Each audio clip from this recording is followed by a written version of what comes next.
And repeat after me. I take refuge in the Buddha. I take refuge in the Buddha. I take refuge in the Dharma. I take refuge in the Dharma. I take refuge in the Sangha. I take refuge in the Sangha. Keeping the palms joined.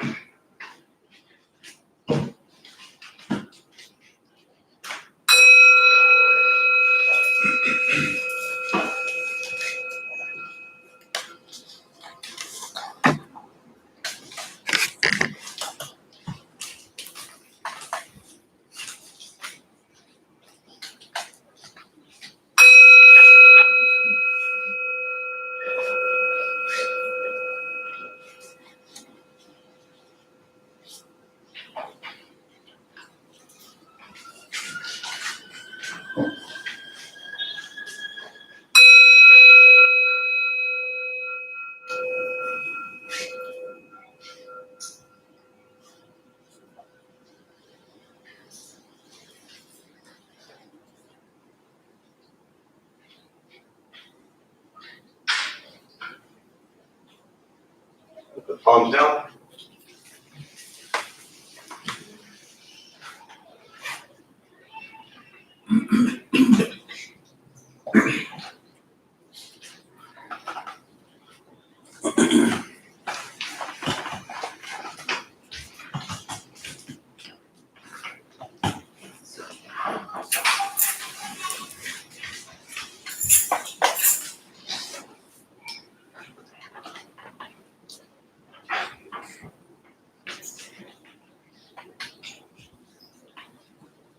Good morning, everybody. Welcome to the Dharma Temple. First, I want to say thank you to the person or people who brought the flowers. Thank you to the person or people who cleaned the bathroom. Thank you to all of you amazing people for putting your shoes on the rack. Such an enlightened group we're becoming. As soon as we figure out how to do shoe racks and clean bathrooms, I don't know what else we're going to do anymore. I guess we'll just have to sit quietly and breathe. You know, there's a lot of, it's funny, even in the things that occur, like in the 20 minutes always leading up to this time, I could probably do Dharma Talks for hours just based on the few things that occur. But, you know, the thing that's really most pressing in my mind right now is that very often we don't like the way things are. Does anyone here always like how things are? All right, cool. That'll make it easy. I didn't see any hands. And so very often we as humans try to change the way things are. And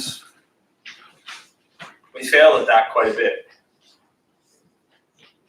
So we continue that struggle, trying to change things outside of us, change them, change their place, their things, their problems, their issues, their views.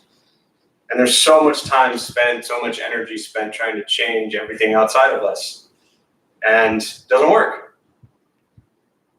Anyone tried to change anyone or anything recently? How'd it work for you? As I always say, you're here on a Saturday morning at 11 o'clock, so probably not so well.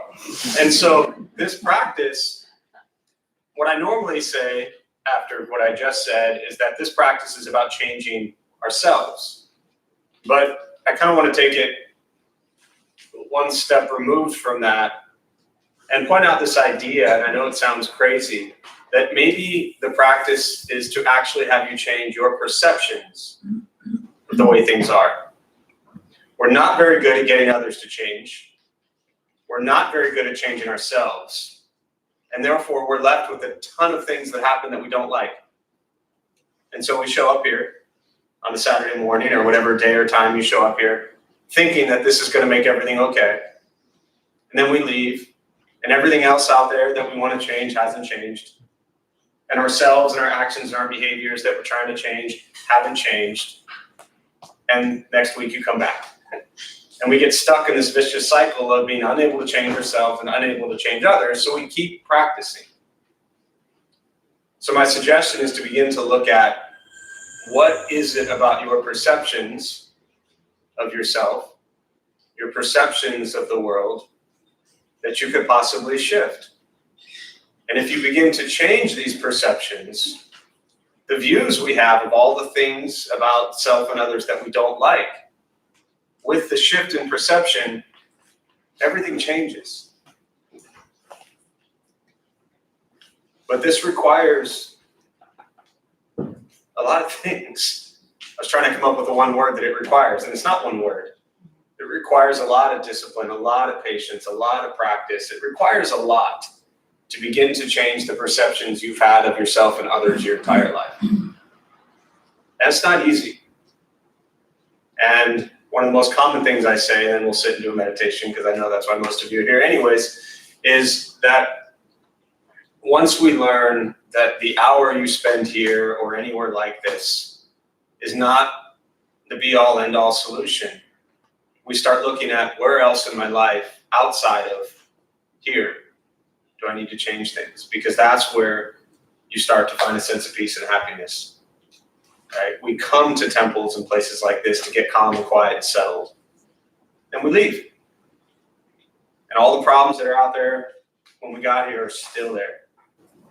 So try to look at what you learn from sitting quietly and breathing. Try to look at what you learn from the people who share the teachings here. And really begin to kind of pull that into your life. Otherwise, you'll be running to something your whole life.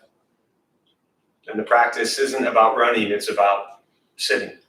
Sitting with, I don't mean necessarily literally sitting, but being with, bearing witness to and observing present moment. So hopefully we can stop running and learn to just be. All right. So we'll start with the meditation practice, just because that's what's advertised. Got to make sure everybody gets what they want.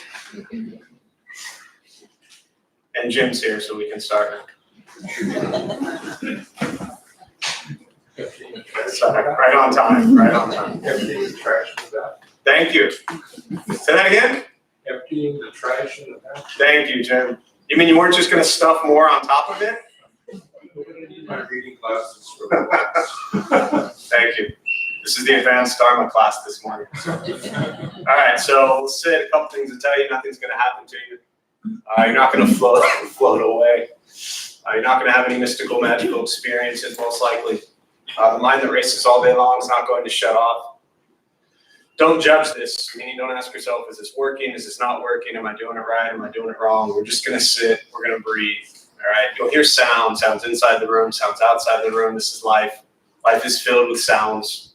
The practice of meditation is learning to get quiet and still within all of the sounds. Don't judge this, meaning don't ask yourself, am I doing this right? Am I doing this wrong? We're just going to sit. We're going to breathe. Okay. Posture. You want to be comfortable. If you're on the cushions, often it helps slide into the front third. Pushing the stomach forward allows the back to straighten. Shoulders are relaxed. Hands can be on the knees or in the lap. If you're on the benches or chairs, also just trying to sit up straight, relaxing the shoulders. I'll say things periodically to remind you that you're lost in thought and bring you back to the present moment, or because you've fallen asleep.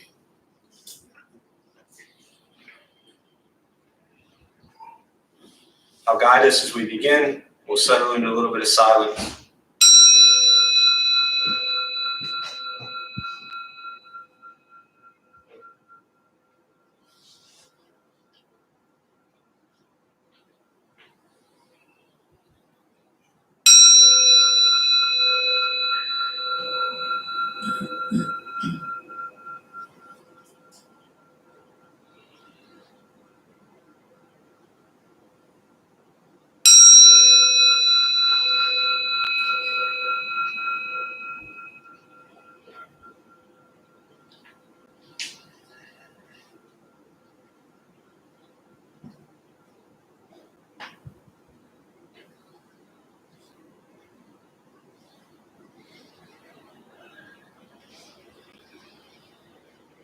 And starting with the eyes closed if comfortable, or slightly open.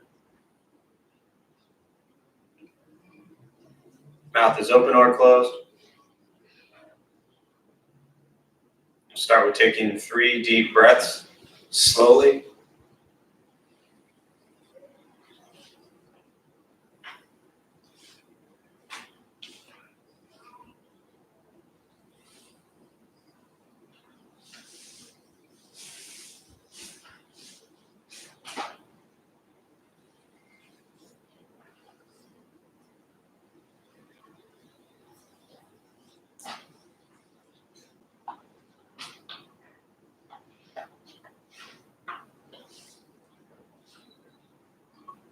And eventually, settle into a natural rhythm of the breath.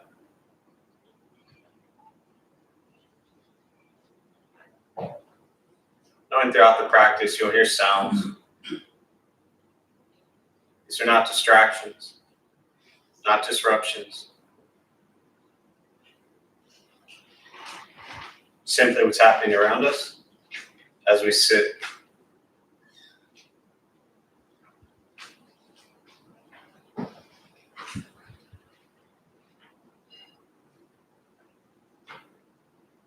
Noticing the mind as it wanders, jumping from thought to thought.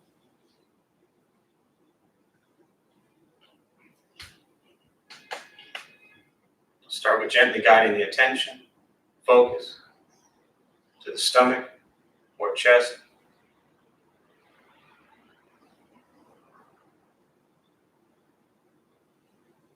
Breathing in, feel them rise.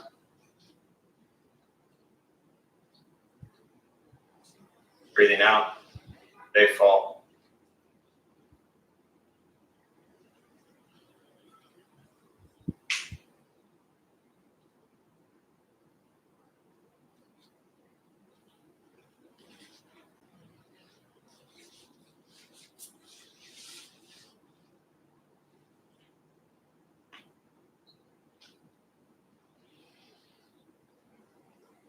Simply continue this practice,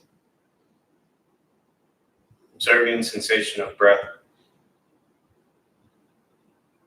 expecting nothing but to sit and breathe.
And as the mind wanders, lost in thought,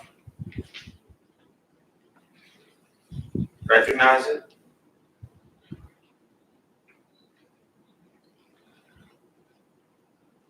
Release that thought.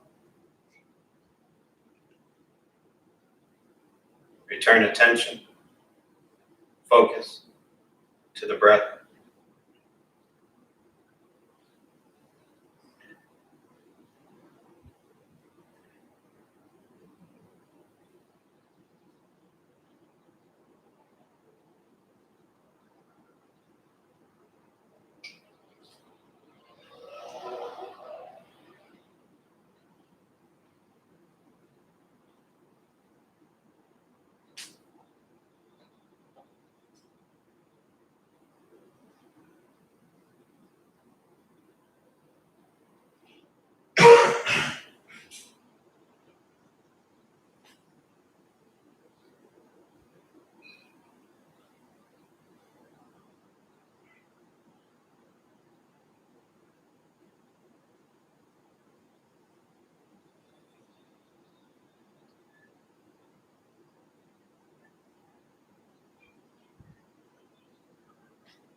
Where's your mind?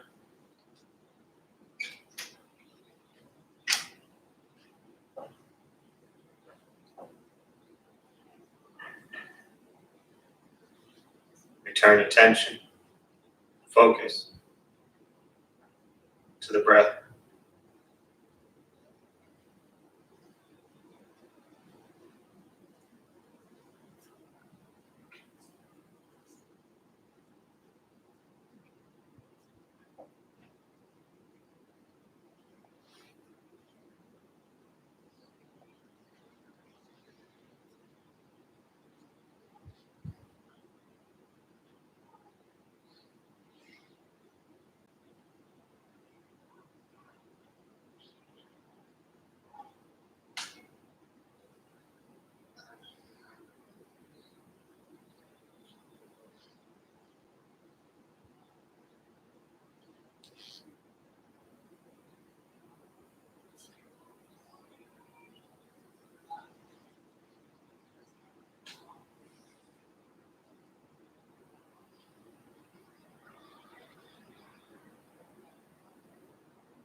Keeping the mind alert.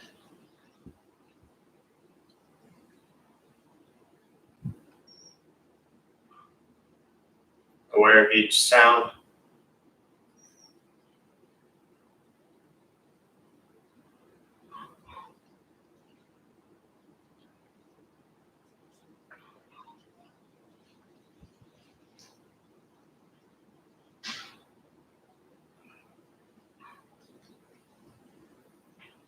Each thought.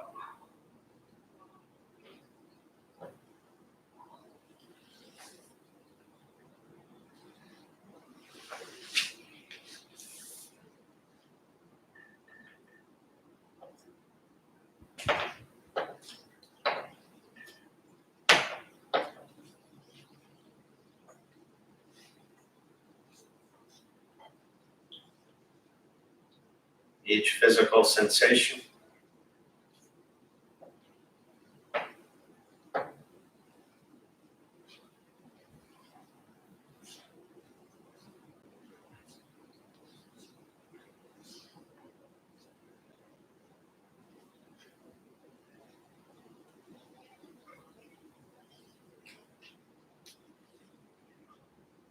Yet concerned with nothing but sitting, breathing.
And with the body still, rested, and the speech quiet, aware of all sounds,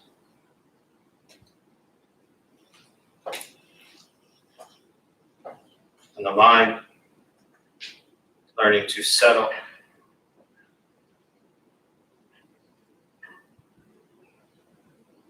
know what it's like to just sit and breathe.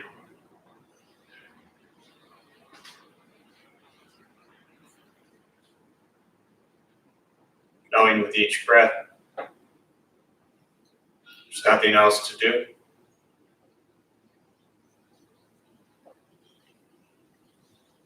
Nowhere else to go.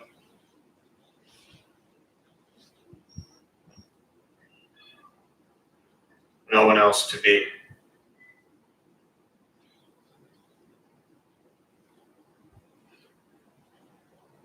Everything beautiful, just as it is.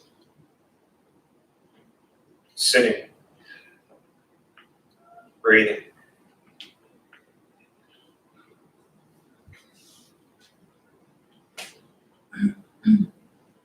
Once again, taking 3 deep breaths, slowly.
As you slowly open the eyes,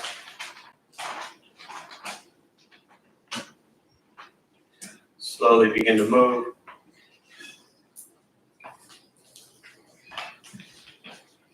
The most important with the practice of meditation is to recognize how you feel now,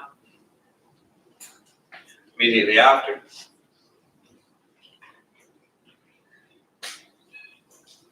Compare this to how you typically feel throughout your day. Recognize the difference, if there is one.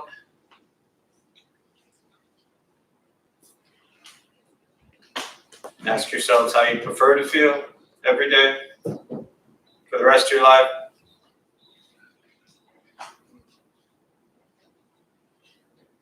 Realize however you feel now, it's quiet, calm, still, or a busy mind, racing mind. Whatever you're sitting with at this moment, it's nothing to do with anything I said. It's nothing to do with how we sit and hold the hands across the legs. It's nothing to do with the sounds around us or anything else for that matter. It's everything to do with your own mind and your own mind's reaction to an external situation. This is what the Buddha called pratitya samuppada, means dependent origination. This is the basis of the Buddhist awakening. The word Buddha simply means awakened. He was a human being, no different than anyone in this room, who began to understand why he suffered, why he got angry, sad, depressed, stressed, anxious. He began to understand the causal relationship of all phenomena. What that means, very simply, for every one of us in this room, regardless where you come from, or what you believe in, and where you think you're going, your whole life is filled with things that happen. You react. More stuff happens. More reactions. It's what we get. This practice is simply learning what it's like to respond to something quietly, peacefully, still. Because for most of us, the way we've responded to the last 20 minutes is quite different from how we respond to everything else that's happening throughout our days. So all we're working on is closing the gap to the way you feel now is closer to how you feel always. Just as driven, motivated, productive, successful, whatever that means to you in your respective lives. But with a mind that's steady, clear, focused, distracted by nothing, disturbed by no one. This practice is not easy. It's not necessarily fun, but meditation is free. Buddhist practice is free. Sitting, breathing, learning to be kind to yourself and everybody else you encounter every moment of your life. It's waking up to understanding what you think and what you say and what you do. Not what other people think, not what other people say, not what other people do, but you. Your thoughts, your words, your actions. Are they driven by greed, anger, and ignorance? Or are they driven by generosity, compassion, wisdom? This is the heart of the Buddhist teachings. It's very simple. There is no need to complicate it. All of the Buddhist teachings, I believe, lie in what's called the Four Noble Truths, and that's it. Understanding that we suffer, that we struggle, that we have conflict, that we have difficulties, that we have challenges, and recognizing that all of them come from nothing but your own mind. They're caused by our levels of greed, our levels of anger, and our levels of ignorance. That's it. Now, we don't always like hearing that we are the cause of all of our own suffering. It's a lot easier to point the finger at other people. But I actually find it quite liberating to know that I have full control over my happiness and peace of mind. That it's not contingent upon someone or something else doing everything that I want them to do. Because as long as you put that hope and think that if the world just works how you want it to, then you'll be happy, you may spend your whole life not being happy.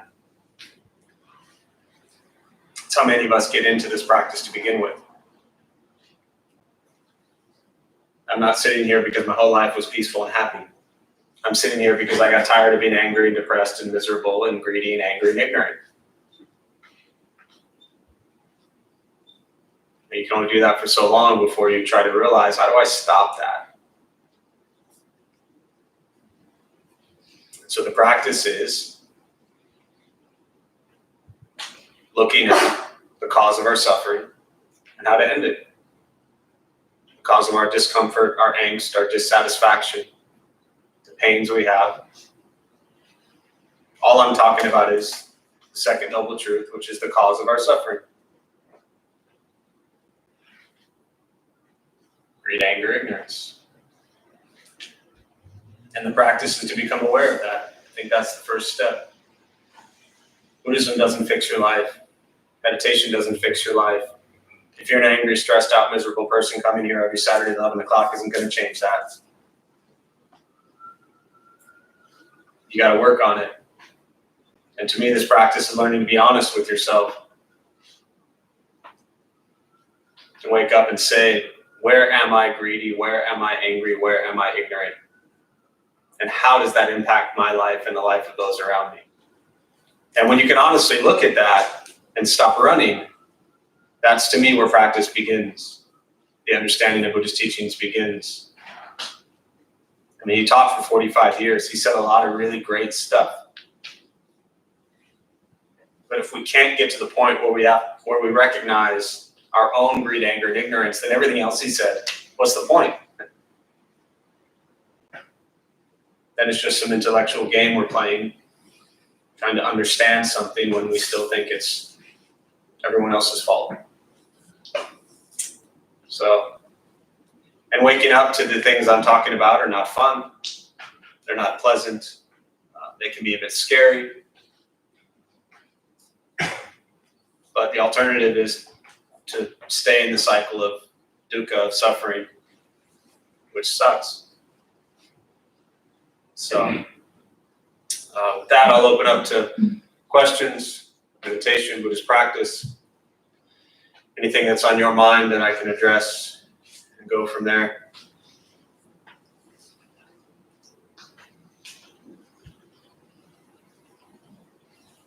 Yeah. Would you maybe go to the third step now? I mean, Have you already passed the second one? I mean, for you just to mention. Yeah, absolutely, happy to. And very often when I share the Four Noble Truths, I do share them completely. I just, for whatever reason, wanted to focus on that at that moment. The first one is life is filled with dukkha, suffering, discomfort, right? The word dukkha translates often in English to suffering, and I think that's a kind of a harsh translation, at least into the English language, because for me, when I hear suffering, it sounds so heavy, right? Loss, death, like such a traumatic thing, suffering. But dukkha, discomfort, is being stuck in traffic, the temperature not being how we want it to be, our sandwich or food not prepared properly, right? You're going to experience so many forms of dukkha between now and the next 60 minutes, it's not even funny, right?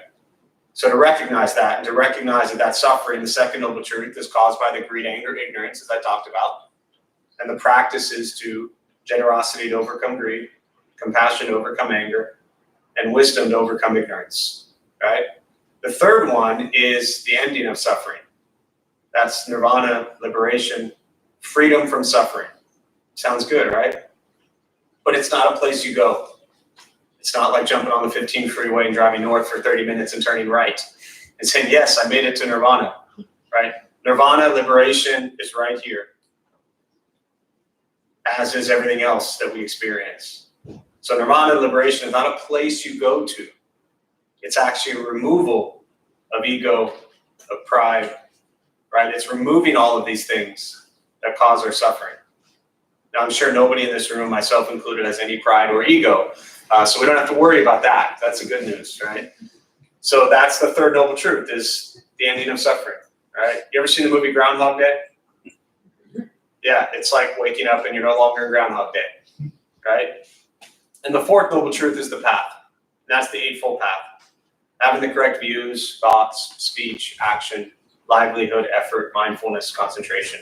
It's really 8 simple steps that the Buddha laid out and said, do these 8 things. That's it. All we have to know is 8 things. But that's difficult. And again, the first one, which is what I started talking about today, is the correct view. As long as we think our views are correct and right, we're never getting to step 2. Make sense? So Four Noble Truths, Eightfold Path, I mean, it's all free on Google. Most translations you pull up on the first couple pages of a Google search are going to work just fine for you. The challenge then for all of us is to look at that, embody that, and integrate it into our lives. Okay? You know, then you look at thoughts. Our thoughts are ranging from pleasant, unpleasant to neutral. And then speech. Look at our words, how we use our words, how we use our communication, social media, right? So, does that help? Yes, so you don't want me to go Highway 15 and take north and go right to Escondido, you don't want me to go there. You can if you want to go to Escondido, right? I just want to make Right. sure. But if you're trying to go to Chula Vista and you go that way, you're never going to get there. Okay, stay in Mission Valley. Yeah. Yes. Glad we're on the same page. Other thoughts, questions? Can you talk about anger for a minute? Can I talk about anger? I could, but how about for the next 60 seconds? He asked if I could talk about anger for a minute. How about for the next 60 seconds, you talk about anger?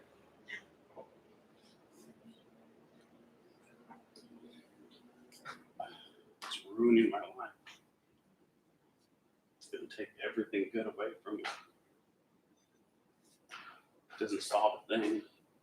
It just causes big problems, explosions. And if I don't get it under control, again, it's going to take everything good. I don't mean to be angry. I don't even choose to be angry. Actually, that's a lie. I'm sorry, that's a lie. choose to be angry and get high and mighty and think that I know best. Something you touched on is greed, and I didn't even really put two and two together with that until you said it. Greed to get what I want results in anger and results in ignorance. And it's not giving me what I want in life. Well, peace, happiness.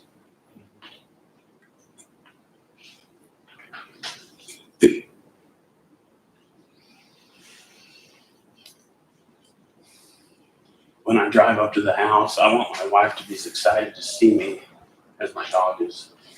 I'll repeat that in a minute. That one's going to be tough, man. I wish you had a better metaphor. All right, I'm going to stop you right there. That's beautiful. The last part he said, well, I'm going to start with the first part for those who didn't hear it. I'll just paraphrase because what you said is beautiful and I appreciate you sharing it.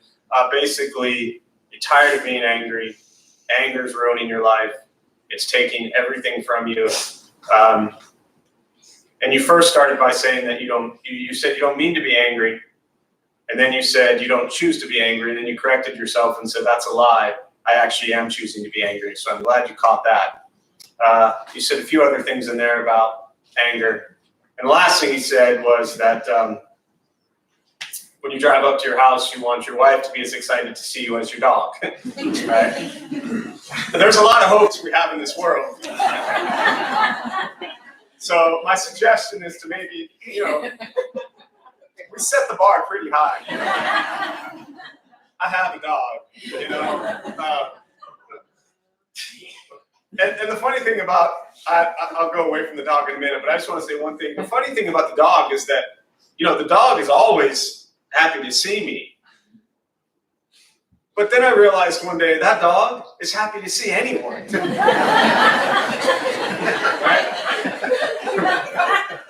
Now, that might not be the best metaphor for your situation, but I just wanted to bring some light to a heart that's really dark and hurting right now, right? So let's back up to kind of the beginning of this. So you were coming out of the bathroom, and I asked you to pull the door closed. How did you feel at that moment when I said it? I felt like, well, I always leave the door open so somebody knows that nobody's in there. Why would he ask me that? Yeah. So you didn't like it? Didn't really like it. Right, I knew that. Right. I can tell. Right. I've never seen, this is your first time here? Yeah, I've never seen you before, first time here. You walk out of the bathroom, and you closed it more than most people do, but it was still pretty open, and despite the 3 signs that say close the bathroom door, it was still open. And I asked you, I was in the middle of a conversation, I said, can you please close the door? And I could tell you didn't like that, right? I actually asked somebody after that, I asked someone here, I said, hey, was that, like, do you know that person? Are they with you? Because I thought maybe you came with somebody. Because I could actually feel how angry you were when I asked you that question. Right? I just felt it. Yeah, you can kind of tell when people are not so happy. And I was in the middle of a conversation, so I just kind of let that go.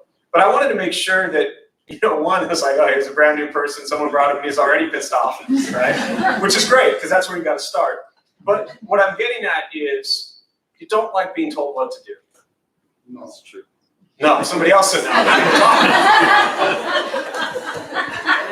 Is that you? Yeah. The guy doing this highway. One at a time here. Right? We don't like being told what to do. You're not the only one clearly in this room, right? For me, I got into this practice because, for many reasons, but one, I hated being told what to do. Because I always thought what I was doing in my way, my view, was absolutely 100% correct. And get out of my way because I'm doing what I want, and I don't care what you tell me. And if you tell me anything different from what I want, I will let you know why you're wrong. And even if I agree with you, I will still tell you why you're wrong, just so my ego can feel like I won. And there's a constant battle when we don't like to be told what to do. And you've spent your whole life, for the most part, I'm guessing, we don't just wake up one day and all of a sudden realize I don't like being told what to do. You've been that way most of your life. And every conflict you have with family, with friends, with colleagues, with traffic, with somebody telling you to close the bathroom door, has to do with this ego that says, I am more important. Oh, and you even said it. That was another thing you said, something about you don't want to keep putting yourself up on a pedestal, right? So the reason I'm starting here is I want you to, what's your name? Matt. Matt, I want you, Matt, to please recognize this isn't going to be, which you probably know, but this is for everybody, a quick fix. I went to meditation once and all my anger is gone, right? If you've been angry for all 30, 40 years of your life, right? Appreciate that. I'm being kind. It's going to take a few minutes to cut through some of that anger. So my suggestion is, I don't have any tricks for you right now to deal with your anger. What I'm suggesting that you take away from this today is that you recognize what you have. I don't want to be angry anymore. It is ruining my life. I don't want to ruin my life. And it's going to take me time and patience and practice to work on unraveling some of this deep-rooted anger that you've had for a long time. And if you can at least take that step, then there's hope, right? The second thing, does that make sense so far? Absolutely. The second thing I'll say is that regardless, the example of the wife and the dog, or anyone for that matter, nobody, for the most part, is going to do and say and treat you the way you want. It's just the reality. We don't like that. That's what hurts us. I'm not even saying it's fair or right or good. It's not. But all we have to do is ask ourselves, have we treated other people the way they always deserve to be treated? No. But for some reason, others don't treat us the way we want, and all of a sudden we put up this wall that says, whoa, I have rules of how you're supposed to treat me, and you're not meeting my demands. That's the ego. That's the pride that we spent our whole lives building. And to me, that's a lot to do with the expectations. And that's why I kind of make humor, but in all seriousness, you ever been stuck in traffic? Traffic isn't going to do what you want it to. Like 8:05 at 5 o'clock has traffic, but for some reason we get on the freeway at 5 o'clock and we're all pissed off that there's traffic. So I can go on and on and on, but having expectations and just observing the world as it is for a while and your interaction and relationship to it, as opposed to thinking the world's going to do what I want. I'm glad you're here. You're sitting in a room filled, no offense to anyone, with greedy, angry, ignorant people. Most of them all sitting here talking to you. So, thanks for being here. Yeah. Other questions? Yeah. This isn't a question, but more of just a comment that seems to be going along with the theme of the day. I heard this term like 10 years ago, and I'm just starting to understand and be able to implement it. Just the idea of being the objective observer on your life. And I see it a lot in things, and we talk about the madness and the stories that we tell ourselves. And to use traffic, just because it's such an applicable example, I'll be driving down the road and someone will get in front of me and I'll be like, the bastard cut me off. But if I take a step back and I strip away everything, I'm telling that story to myself. But what really happened, if I'm objective, is they got in from one lane to the other. Right. And if I can take a step back and realize that I'm telling myself a story based on fear that they could have got over and potentially hurt me, Sure, or something like that, I can just take a step back. I'm safe. They just moved from one lane to the other. That's what happened. Yeah. And Yeah. just trying to change that perspective, drop away that dramatic story of the things that could have happened. Definitely. Yeah, to be that kind of conscious observer. In Buddhism, we talk about kind of the big mind, small mind, big mind. Big mind is really like this consciousness that is looking down on all of our actions and behaviors, and to not attach and tie to them so closely, to give ourselves a break. to be able to kind of frame and shift the perception of how we view something like that. Another thing, just to add to that, next time it happens, which it will, that somebody gets in front of you, and it's great that your story is they're just moving from one lane to the other. Another thing to recognize is that the only reason that that even is occurring is because you're there. This is karma. So it's not about fault, right? I understand what you're saying, which is great, but I'm just going to give you something else for the next 10 years. What you're doing is justifying it and saying, I'm going to be okay, because you still don't agree with it, right? I mean, you still don't like it, but you're removing yourself from it and saying, I'm going to learn to be okay with it because they just went from here to here, nobody got hurt, and everything's all right, so I will learn to be okay with that. Like, that processes in our mind very quickly, right? The next step is to recognize what I just said, which is the only reason that occurred is because I'm here. So I am equally not at fault, not at blame, but this is karma. Two worlds coming together. Because I am here, this occurred. If I was not here, it never would have occurred. So I'm equally responsible. I'm not saying in a legal aspect, I'm not saying there's an accident, but from a karma perspective, I put myself there. Let's do it after Yeah. So, other thoughts, questions, comments? Yeah. I'm just gonna ask you to repeat that I wrote here. Yes. Greed, anger, and ignorance. Yes. And then there are three others that. Yes. So to overcome greed, we practice generosity. To give. You give people time. You give people attention. I know this isn't your question. I'm giving you more stuff to write. But you give people time. You give attention. You give them a smile. You give them a hug. You give them a lane to get into, right? You give them all kinds of stuff, right? Constantly giving. That's how you overcome greed. And the Buddha taught that that's the greatest form of practice. He said the greatest gift you can give is the gift of the Dharma, the teachings of the Buddha. And that doesn't mean like you have to sit up here and teach Buddhism. But if you share these practices in your life, you are giving people the gift. That's the greatest form of giving, give kindness, right? So the first one is generosity overcomes greed. Compassion is the second one, overcomes anger. And then the third one is wisdom to overcome ignorance. And I know you said it here before when I was here. Can you maybe give a definition or explain a little bit more about the wisdom? No. No, Has it been a year since you've been here? year and a half. How's it working since the last year and a half?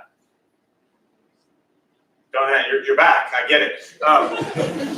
So here's the thing on wisdom, right? There was a college student a couple years ago, and he was so bent on like defining wisdom, and he pulled up some dictionary, and he was like so intent on like, this is what wisdom is. I'm like, well, according to whom? Some people who wrote this book, like they know what ultimate wisdom is, right? Same thing with our Dharma Bum Life, with our college group, we have a section where it defines the paramitas. The last one is wisdom. And that section is always left blank, right? Subhuti, one of the great disciples of the Buddha, gave a discourse on emptiness, which to me is ultimate wisdom. And Subhuti praised him for his discourse on emptiness. You know what he said? Nothing. Everybody gathered around for the great wise Subhuti to talk about emptiness, and they all left and nothing was said. And the Buddha said, good job. Right? The way I look at wisdom is instead of trying to define what is ultimate wisdom, do you know when you're being ignorant? Do you know when you are ignoring truth, meaning you think you're right all the time? Do that less. The less ignorance we have, the more wisdom we bring to the world. The less greed we have, the more wisdom we bring to the world. The less anger we have, the more wisdom we bring to the world. So I don't get wrapped up in the definition of wisdom. I get wrapped up in how can I decrease ignorance. By default, that's wise. Roger that. Yeah. See you in a year and a half. Other questions?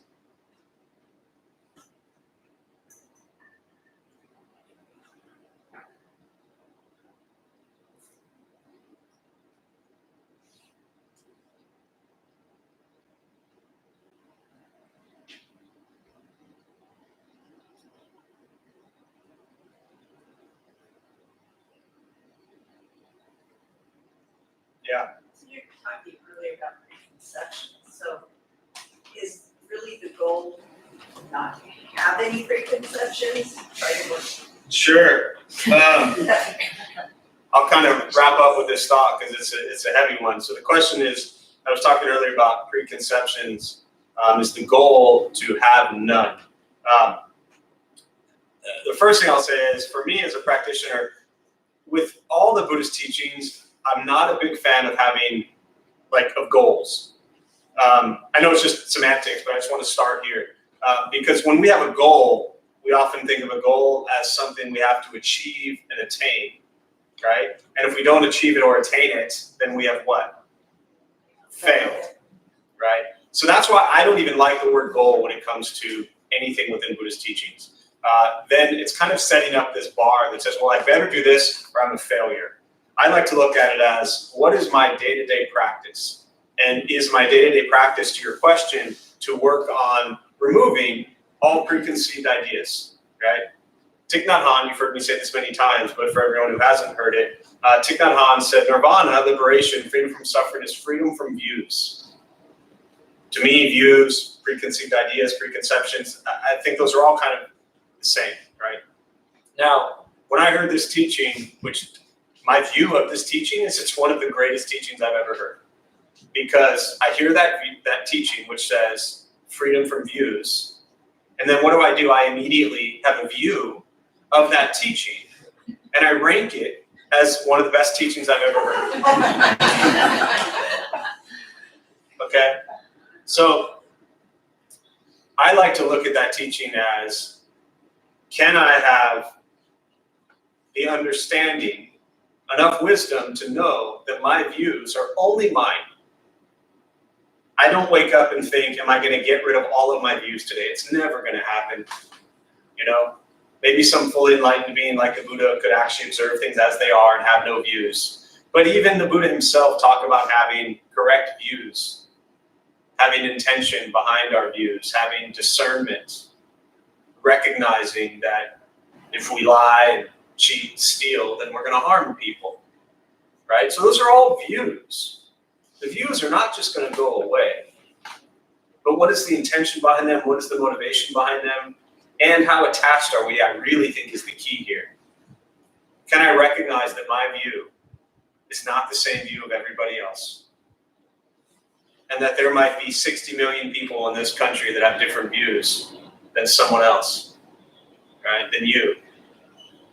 Are they wrong? According to your view, they are. But not according to them, right? So I caution, not just you, but anytime I talk about this, I caution people to, when you hear teachings, to try not to think of them as always so literal, I got to get rid of my views. That is a view. That is also a construct. That is also a box. That is also a label. Be aware of your views. And when we have a view about something, what do we often try to do? Say that again? Make everyone else have. Make everyone else have the same view, right? Or we try to, we want to defend it, we want to prove it, right? We want everyone else to have it. That's not going to happen. And it also, for anyone who might be new, it doesn't mean that you just abandon your views and don't speak up on what you think is right, and what's in your heart. But when there are issues, social justice, things in the world that are just really disgusting and harmful, I suggest you not be silent about it, right?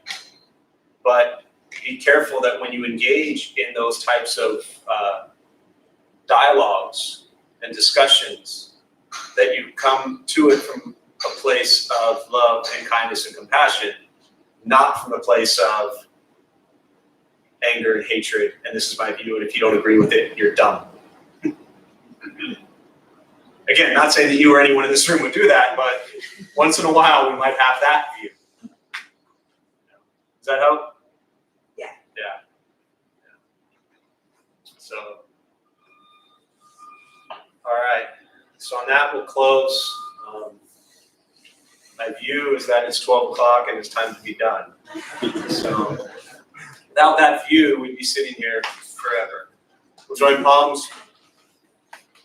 the benefit of this practice be shared with all beings in all directions. May all be at peace. May all be free from suffering. May any merit gained from this practice be transferred to Max during his time of healing. May he be at peace. May we all be at peace and free from suffering.